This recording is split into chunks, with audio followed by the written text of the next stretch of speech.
शिरोळ तालुक्यातील सैनिक टाकळी इथल्या प्रस्तावित एमआयडीसीला स्थानिक ग्रामस्थांनी जोरदार विरोध केलाय।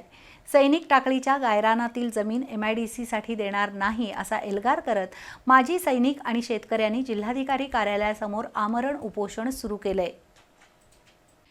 शिरोळ तालुक्यातील मौजे सैनिक टाकळी गावातील गायरान जमिनीवर एमआयडीसी उभारण्यात येणार आहे। त्यासाठी गायरानातील 47 हेक्टर जमीन एमआयडीसीकडे वर्ग केली जाणार आहे। मात्र या प्रस्तावाला स्थानिक ग्रामस्थांचा विरोध आहे।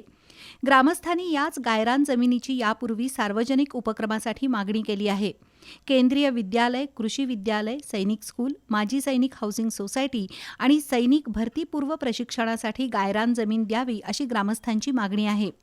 या मागणीकडे दुर्लक्ष करून दुसरीकडे 47 हेक्टर जमीन एमआयडीसीसाठी वापरली जाणार आहे। याच्या निषेधार्थ आंदोलन अंकुशच्या नेतृत्वाखाली कोल्हापूरमध्ये जिल्हाधिकारी कार्यालयासमोर आमरण उपोषण सुरू केले।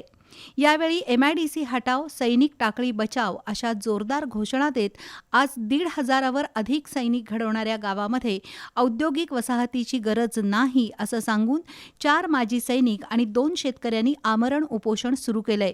आंदोलनस्थळी दीपक पाटील, विनोद पाटील, कॅप्टन प्रकाश खोत, शामराव पाटील, शहाजी वासमकर, अमर वासमकर, अमर पाटील, प्रदीप पाटील उपस्थित होते।